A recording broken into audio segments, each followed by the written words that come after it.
Buenas noches, estimado profesor Carlos Andrés. A continuación, nuestro equipo colaborativo va a hacer la presentación sobre el primer trabajo ya presentado en su área. Mi nombre es Jesús Antonio Castaño Tortúa. Geraldine Castaño Ayala. Y Héctor Mauricio Noreña Murillo. Muchas gracias. Vamos entonces a presentar los ejercicios uno a uno. Buenas noches, profesor. En el primer ejercicio, dos matrices 2 por 2 son A y D.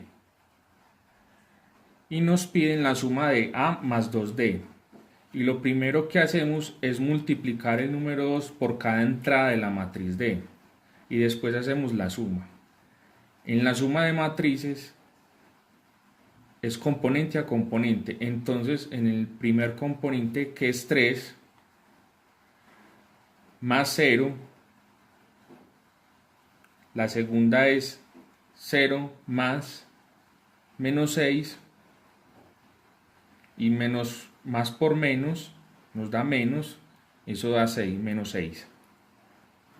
Lo mismo se hace en la tercera, menos 1 más menos 4, quedamos menos 5, y 5 más 2 es igual a 7. Entonces, podemos concluir que la suma de matrices se hace entrada por entrada. Segundo punto, vamos a hacer la multiplicación de A por B.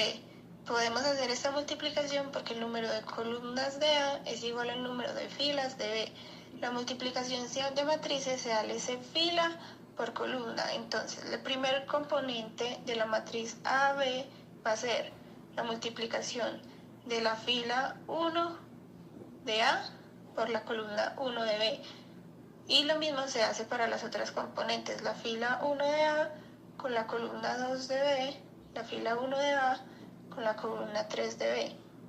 Después se hace la fila 2 de A con la columna 1 de B, la fila 2 de A con la columna 2 de B y la fila 2 de A con la columna 3 de B.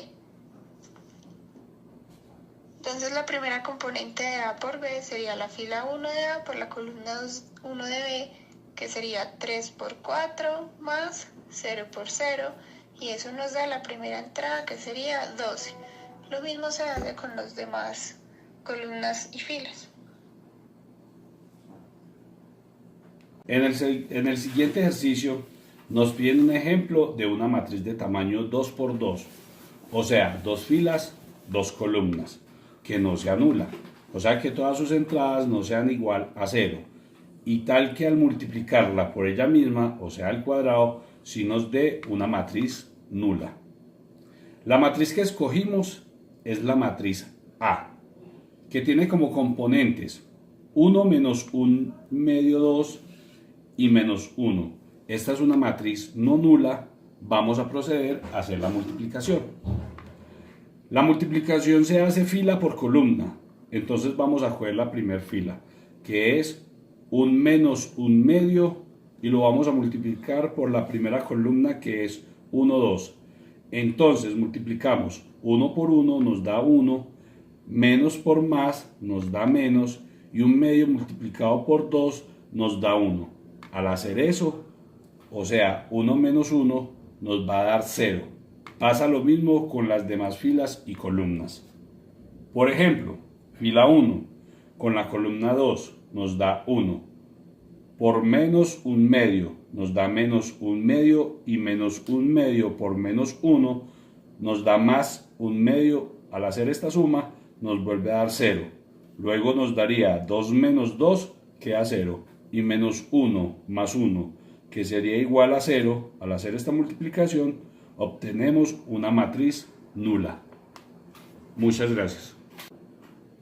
En este caso nos piden expresar ese sistema de ecuación lineal como un sistema en forma matricial. Entonces nos piden la matriz de coeficientes, el vector de incógnitas y el vector de variables independientes. La matriz de coeficientes se saca con los coeficientes de cada ecuación. Entonces la primera entrada de la matriz sería 1, luego menos 2, 3. En la segunda ecuación tenemos 4, 1, menos 1, y en la tercera ecuación tenemos los coeficientes 2, menos 1 y 3.